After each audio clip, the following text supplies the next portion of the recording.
melakukan supervisi hari ini. Sebelum pembelajaran dimulai, saya ingin mengetahui tujuan pembelajaran yang akan Ibu capai. Waalaikumsalam, terima kasih Bu.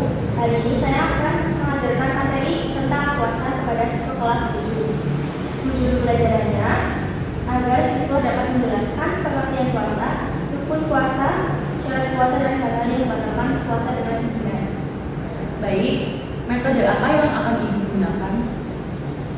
Saya akan menggunakan metode ceramah interaktif dan diskusi tanya jawab kepada siswa.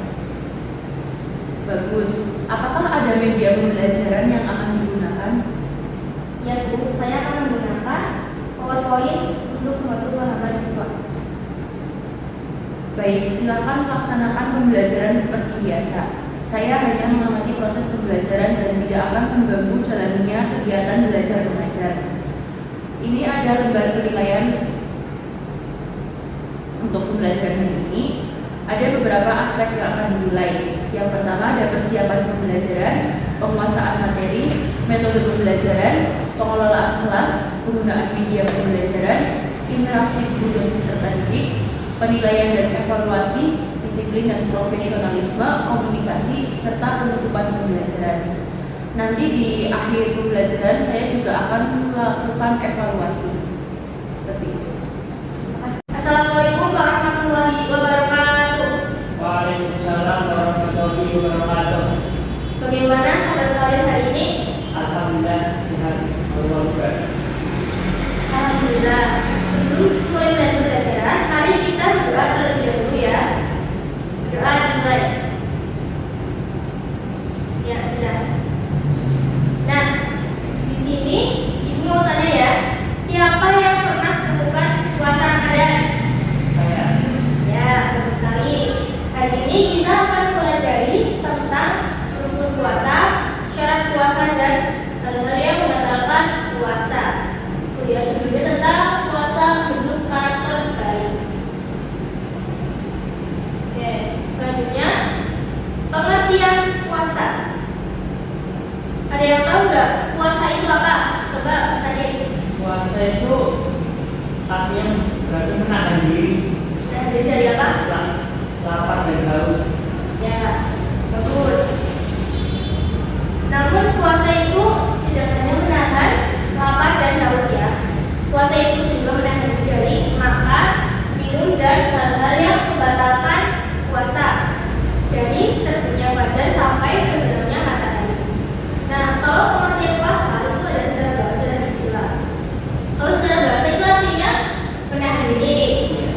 Selanjutnya, kalau secara istilah itu tadi yang tentang menahan diri dari makan, minum, dan segala hal yang membatalkan puasa, mulai dari terbit fajar hingga terbenam matahari dengan niat karena Allah Subhanahu wa Ta'ala. Dan selanjutnya itu ada dalil puasa. Itu terdapat dalam Al-Quran surat Al-Baqarah ayat 183 yang artinya, wahai orang-orang yang beriman, diwajibkan atas kamu berpuasa sebagaimana diwajibkan atas orang-orang sebelum kamu akan bertakwa. Jadi puasa itu wajib dilaksanakan ya untuk semua orang muslim.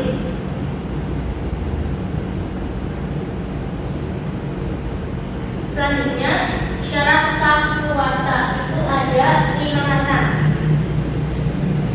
Yang pertama itu ada Islam.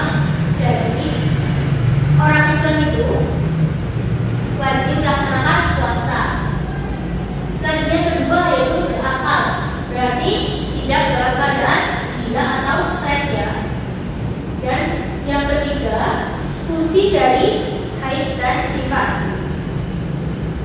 Yang keempat dilaksanakan pada waktunya. Jadi jika belum waktunya berpuasa Ramadan tidak diperbolehkan.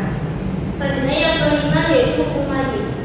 Umayis itu artinya bisa membedakan mana yang baik dan mana yang buruk. Oke, selanjutnya itu ada rukun puasa. Rukun puasa itu niat dan menahan diri dari yang membatalkan puasa. Itu rukun ya. Jadi rukun itu harus dilaksanakan. Kalau rukunnya tidak dilaksanakan, puasanya tidak sah.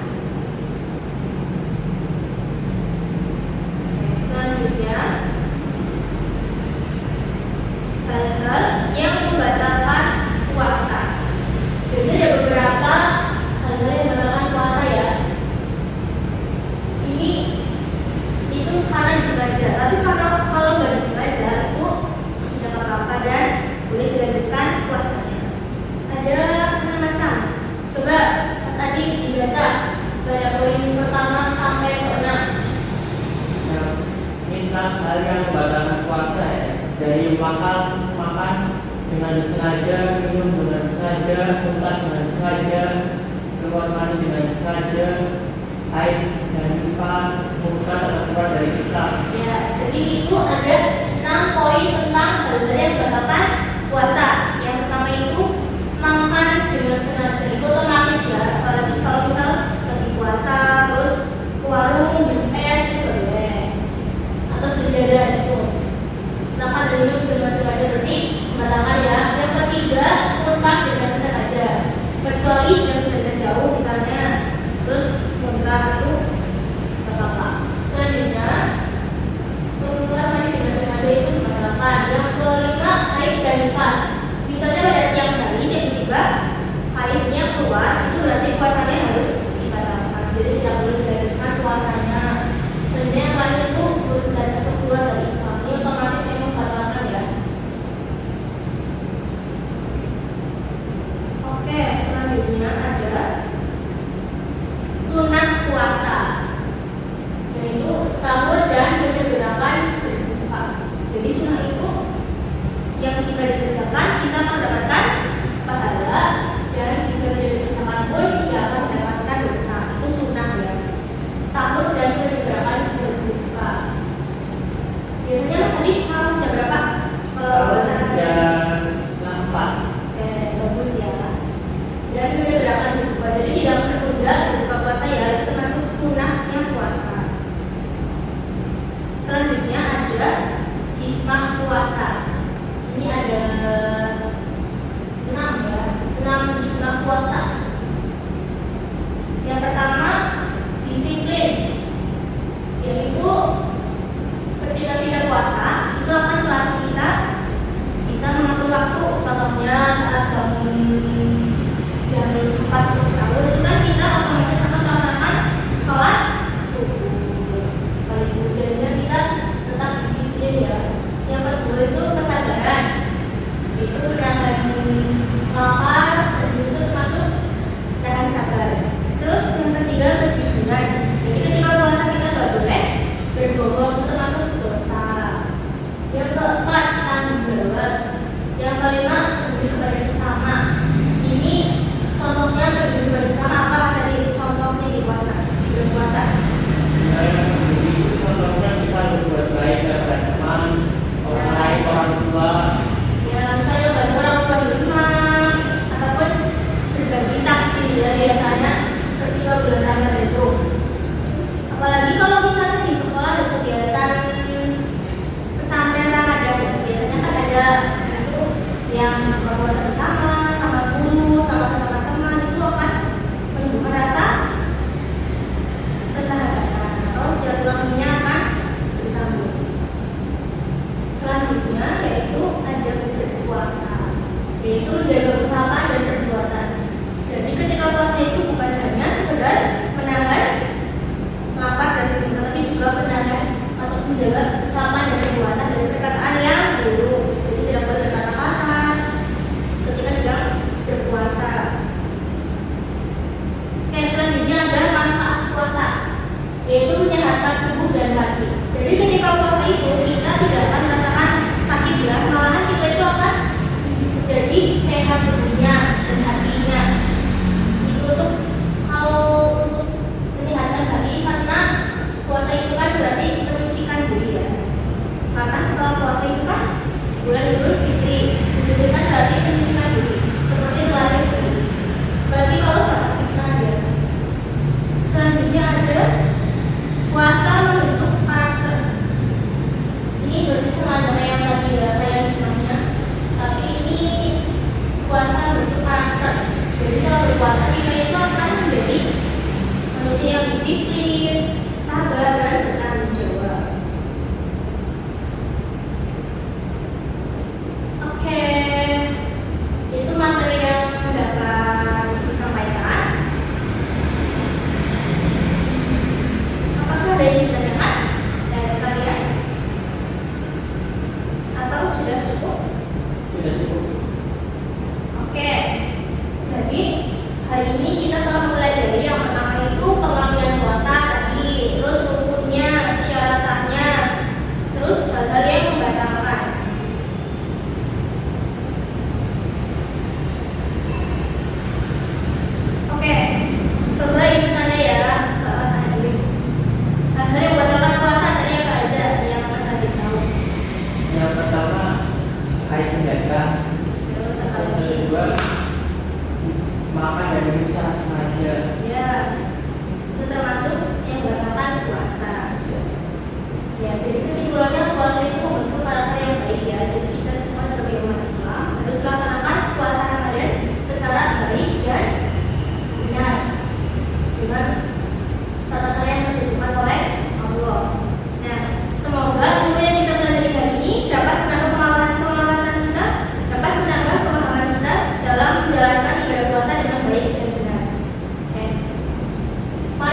mengakhiri pembelajaran dengan membaca hamdalah bersama-sama. Alhamdulillahirabbil alamin. Oke, sekian dari Ibu, kurang mohon maaf. Wassalamualaikum warahmatullahi wabarakatuh. Waalaikumsalam warahmatullahi wabarakatuh. Terima kasih Ibu Guru atas pembelajaran yang telah dilaksanakan hari ini. Secara umum pembelajaran berjalan dengan baik dan tujuan pembelajaran dapat tersampaikan kepada peserta didik. Beberapa hal yang menjadi kelebihan pembelajaran hari ini, yang pertama penguasaan materinya baik. Ibu mampu menjelaskan materi tentang puasa dalam Islam dengan jelas, urut dan sesuai dengan tujuan pembelajaran. Kemudian interaksi dengan peserta didik cukup aktif. Ibu melibatkan siswa melalui pertanyaan-pertanyaan yang memancing partisipasi dan pemikiran siswa, penggunaan contoh kontekstual, contoh yang diberikan dekat dengan kehidupan sehari-hari sehingga siswa memudahkan memahami materi. Kemudian pengelolaan kelas cukup baik, suasana kelas menjadi kondusif dan siswa terlihat fokus. Kemudian penyampaian nilai karakternya juga dikaitkan dengan praktik dalam kehidupan sehari-hari. Kemudian untuk hal yang perlu ditingkatkan itu pemerataan partisipasi siswa. Ada beberapa siswa yang sudah aktif, sementara siswa lainnya masih terlihat kurang aktif. Kemudian penguatan dan umpan balik. Ketika siswa menjawab pertanyaan, mungkin dapat diberikan penguatan yang lebih bervariasi agar meningkatkan motivasi belajar siswa dan juga pemanfaatan media pembelajaran. Media yang maksudnya itu media yang digunakan sudah mendukung pembelajaran. Namun lebih baik bisa ditambah dengan gambar, video pendek atau aktivitas interaktif untuk meningkatkan perhatian siswa. Jadi secara keseluruhan pelaksanaan pembelajaran baik, tetapi tujuan pembelajaran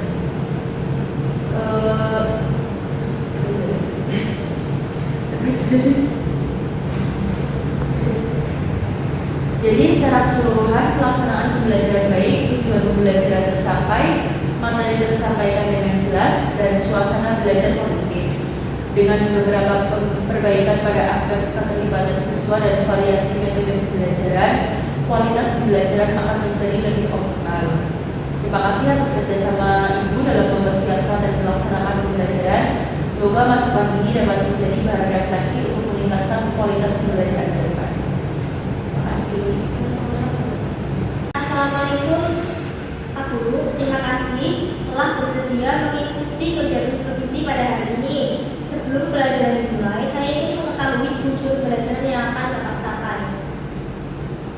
Ya, waalaikumsalam. Terima kasih Bu. Hari ini saya akan mengajarkan materi rukun sholat kepada siswa kelas 8. Tujuan pembelajaran adalah siswa mampu menyebutkan dan menjelaskan rukun sholat dengan benar. Jadi, metode apa yang akan Bapak gunakan? Saya menggunakan metode ceramah interaktif, diskusi kelompok, dan tanya jawab agar siswa aktif dalam pembelajaran. Apakah ada media pembelajaran yang akan digunakan? Ya Bu, saya menggunakan PowerPoint dan lembar kerja peserta didik untuk membantu pemahaman siswa. Baik, silakan laksanakan pembelajaran seperti biasa. Saya hanya mengamati proses belajar dan tidak akan mengganggu jalannya kegiatan belajar mengajar. Nah, ini ada lembar penilaian sepertinya. Ini ada 10 aspek yang akan dinilai ya. Selanjutnya nanti bagian akhirnya saya akan melakukan evaluasi terhadap pembelajaran yang telah Bapak sampaikan. Assalamualaikum warahmatullahi wabarakatuh. Waalaikumsalam warahmatullahi wabarakatuh. Gimana kabarnya hari ini anak-anak? Baik. Ya, sekarang Pak Guru ingin menjelaskan materi tentang sholat. Nah, pengertian tentang sholat nih, coba tebak Mbak Guru. Materi kira-kira pengertian sholat itu apa kira-kira? Sholat itu doa. Ya, sholat itu. Nah, jadi sholat itu adalah serangkaian ucapan dan gerakan ibadah yang dimulai dengan takbiratul ihram dan diakhiri dengan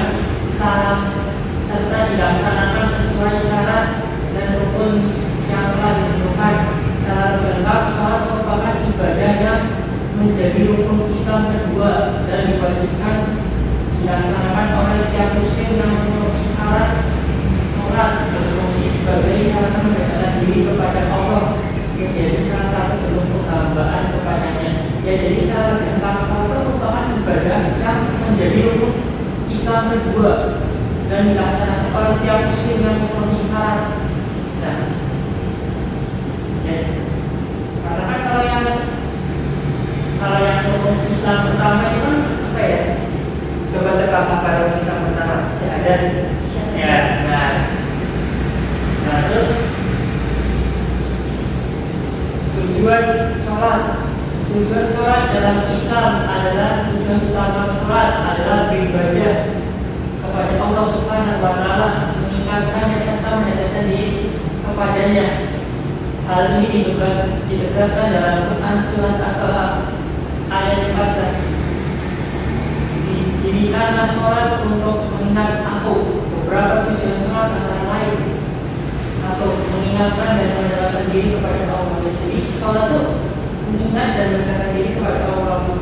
Dan sholat itu juga merupakan sarana komunikasi seorang hamba dan penciptanya. Ya, jadi baru itu nanti ketika sholat itu sama saja baru sedang berkomunikasi dengan Allah. Apalagi kita sebagai manusia itu adalah yang diciptakan oleh Allah. Lalu kedua, mencegah perbuatan keji dan munkar, sebagaimana disebutkan surat Al-Ankabut ayat 45. Sholat yang dilakukan secara khusyuk dapat membentuk kontrol diri dan akhlak yang baik. Nah, jadi yang manusia itu kan terkadang melakukan perbuatan yang keji dan munkar, maka cara mencegahnya itu dengan cara sholat. Apalagi kalau sholatnya lebih khusyuk, maka insya Allah tidak bisa mencegah perbuatan keji dan munkar. Udah paham belum? Lalu tiga, membentuk disiplin dan karakter, karena pelaksanaan sholat mampu melatih tanggung jawab, ketertiban dan kesadaran spiritual. Ya, jadi membentuk disiplin dan karakter. Karena jadi kalau baru ini tambah disiplin dan berkarakter, lakukanlah sholat wajib. Karena ini juga wajib. Lalu syarat sah sholat. Nah, syarat sah sholat itu agar sholat menjadi sah terdapat beberapa syarat yang dipenuhi, yaitu beragama Islam. Yang kedua, sudah balik dan akal. Ketiga, suci dari hadas dan najis. Keempat, menutup aurat. Kelima, menghadap kiblat. Keenam, telah masuk waktu sholat. Lalu tujuh, mengetahui cara sholat. Nah, jadi saat sholat itu tadi berapa? 7 ya. Nah, sebelum sholat seorang diwajibkan berwudu dan sebagai bentuk bersuci. Wudu merupakan salah satu syarat sah sholat. Yang rukun sholat. Yang pertama, jadi rukun sholat adalah bagian-bagian yang wajib dilakukan dalam sholat. Jika salah satu rukun ditinggalkan, maka sholatnya menjadi tidak sah. Nah, rukun sholat antara lain niat. Yang kita harus niat ya kalau sholat yang kembali dulu. Kedua, berdiri bagi yang mampu. Ketiga, takbiratul ihram. Nah, takbiratul ini. Lalu membaca surat Al-Fatihah, karena surat Al-Fatihah itu adalah kewajiban yang dalam sholat. Kelima, rukuk. Keenam, i'tidal. Ketujuh, sujud. Kedelapan, duduk di antara dua sujud. Lalu setelah syahud akhir, lalu membaca sholawat kepada Nabi Muhammad SAW, lalu salam, lalu tertib dan berurutan. Lalu alat cara sholat. Yang pertama, berniat dalam hati. Jadi kita harus berniat dalam hati. Terus kedua, takbiratul ihram sambil mengangkat kedua tangan. Lalu yang membaca surat Al-Fatihah, karena itu wajib. Lalu ruku, i'tidal, sujud pertama, duduk di antara dua sujud. Lalu sujud kedua, berdiri rakaat berikutnya, tasyahud akhir pada rakaat terakhir, mengucapkan salam ke kanan dan ke kiri.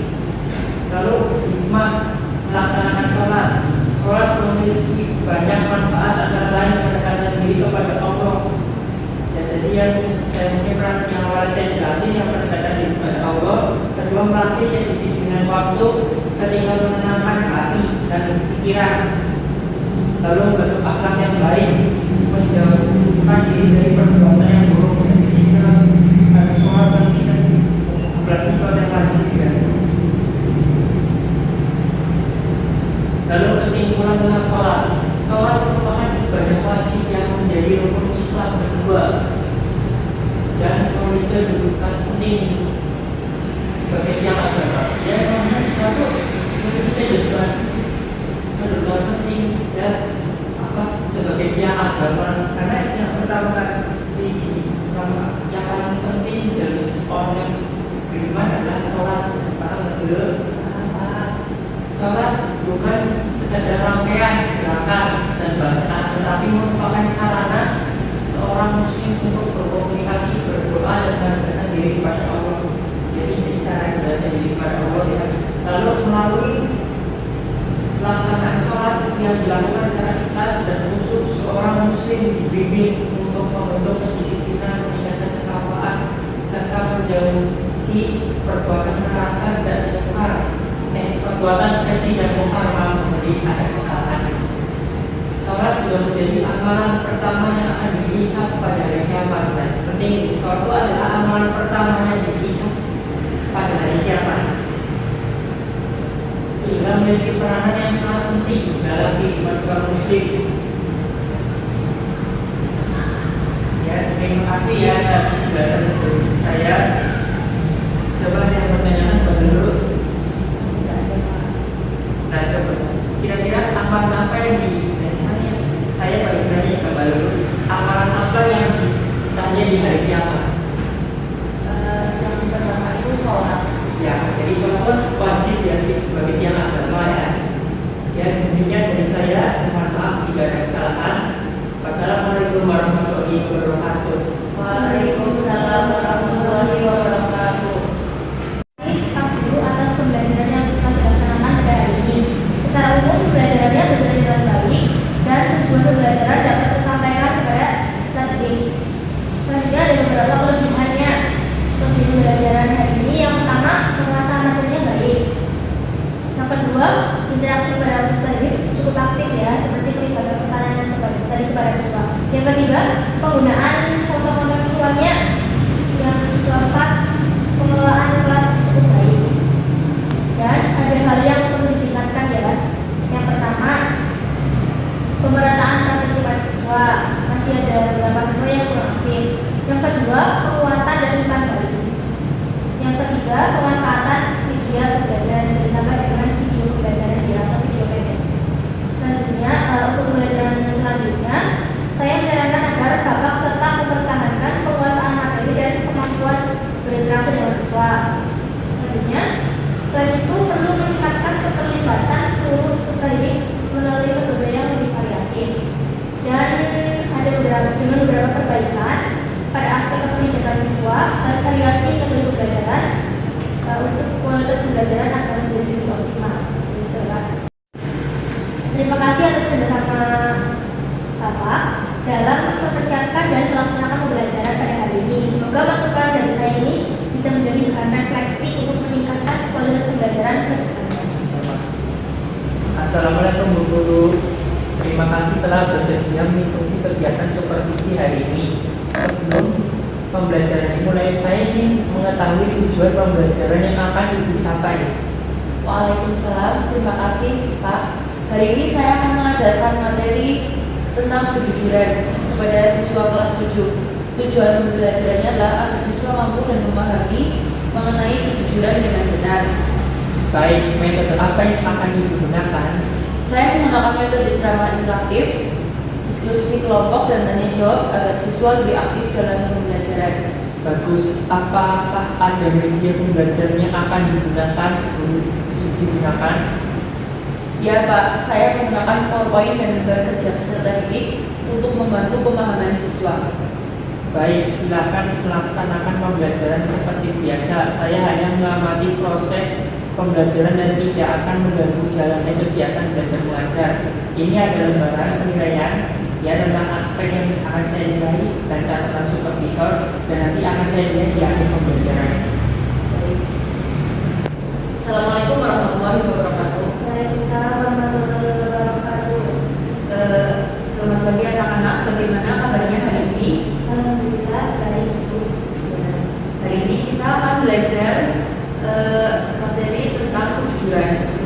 kita berdoa terlebih dahulu ya. Berdoa dimulai. Selesai. Oke, jadi materi kita hari ini adalah tentang pentingnya kejujuran dalam Islam. Hari ini kita akan membahas mengenai apa itu kejujuran, mengapa penting dalam kehidupan, serta contoh dalam kehidupan sehari-hari. Yang pertama itu ada pengertian kejujuran. Jadi, kejujuran dalam Islam disebut dengan asidik, artinya berkata sesuai kenyataan. Anak-anak, apakah kejujuran hanya dalam ucapan? Tidak. Betul. Jadi kejujuran itu meliputi perkataan, perbuatan, dan niat. Contohnya, jika kalian belum mengerjakan PR, lalu guru bertanya, mana yang lebih baik? A. Mengaku sudah mengerjakan padahal belum, atau yang kedua mengaku belum mengerjakan? Mengaku belum mengerjakan. Betul. Meskipun mungkin dimarahi, berkata jujur tetap lebih baik. Kemudian lanjut teladan Rasulullah. Anak-anak, coba Mbak Sinta tahu tidak apa gelar Rasulullah SAW sebelum menjadi nabi? Al-Amin, Bu. Betul, Masya Allah, benar sekali.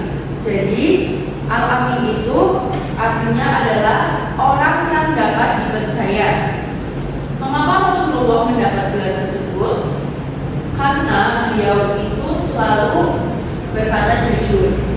Beliau selalu menepati janji dan juga selalu menjaga amanah. Coba pikirkan, jika kalian memiliki teman yang selalu jujur, apakah kalian akan mempercayainya?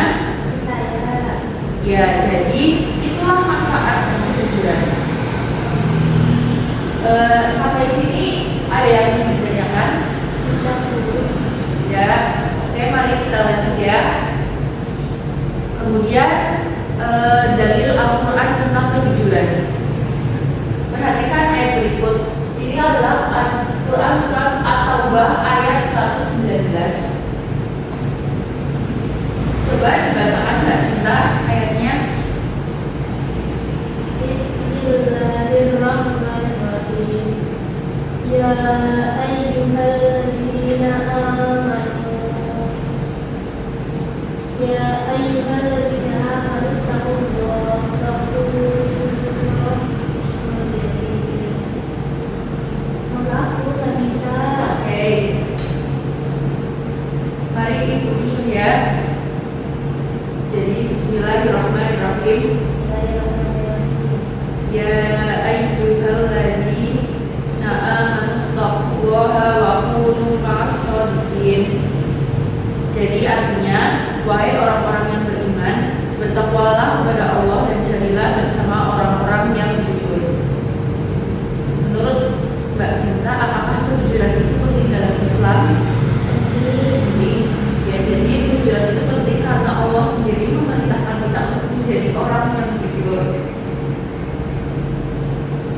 Sekarang Ibu akan menyebutkan beberapa contoh. Kalian jawab jujur atau tidak jujur. Coba kalau mencontek saat ujian, apakah jujur? Tidak jujur. Mengakui kesalahan kepada guru, apakah jujur? Jujur. Mengerjakan tugas sendiri, apakah jujur? Jujur. Kemudian yang terakhir, mengubah nilai rapot tanpa izin, apakah termasuk perilaku yang jujur? Tidak jujur. Ya, hebat sekali. Berarti kalian sudah memahami contoh kejujuran dalam kehidupan sehari-hari. Lanjut,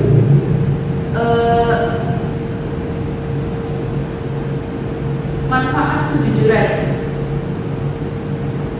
Menurut kalian, apa manfaat menjadi orang yang jujur? Dipercaya. Betul.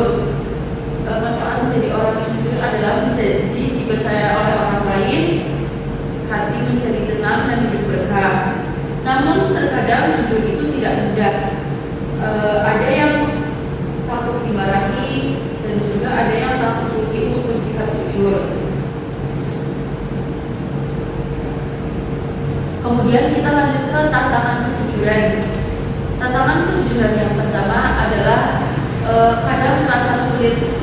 Kenapa? Karena kejujuran itu kadang membawa kita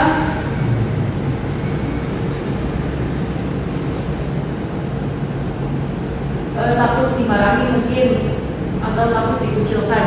Yang kedua itu takut tinggi, dan yang ketiga namun hasilnya selalu baik. Kemudian ada cara membiasakan bersikap jujur. Yang pertama, kita bisa memulainya dari hal kecil. Contohnya adalah jujur kepada diri sendiri juga ya. Kemudian selalu menepati janji kepada orang lain dan berkata apa adanya. Sebelum saya akhiri pembelajaran hari ini, coba jawab satu pertanyaan. Mulai hari ini sikap jujur apa yang akan kalian biasakan? Berkata jujur di rumah. Ya, Insya Allah jawaban Mbak Sinta sangat baik ya. Jadi kesimpulan pembelajaran hari ini adalah kejujuran merupakan amal mulia yang diperintahkan oleh Allah Subhanahu wa Ta'ala dan dicontohkan oleh Rasulullah SAW. Dengan kejujuran kita akan mendapatkan kepercayaan, ketenangan hati, dan keberkahan dalam hidup. Jadi mari kita biasakan bersikap jujur, bertindak jujur. Terima kasih Bu Guru atas pembelajaran yang telah dilaksanakan hari ini. Secara umum pembelajaran berjalan dengan baik dan tujuannya pembelajaran dapat disampaikan kepada peserta didik. Beberapa hal yang menjadi kelebihan dari pembelajaran, yang pertama penguasaan materi baik, kedua interaksi dengan peserta didik cukup aktif, ketiga penggunaan contoh kontekstual. Lalu kalian perlu ditingkatkan pemerataan partisipasi siswa, kedua penguatan dan umpan balik, ketika pemanfaatan media pembelajaran. Lalu untuk pembelajaran berikutnya, saya sangat menyarankan agar kita mempertahankan penguasaan materi dan kemampuan berinteraksi dengan siswa. Terima kasih atas kerja keras Ibu dalam mempersiapkan dan melaksanakan pembelajaran. Semoga masukan ini dapat menjadi bahan refleksi untuk meningkatkan kualitas pembelajaran.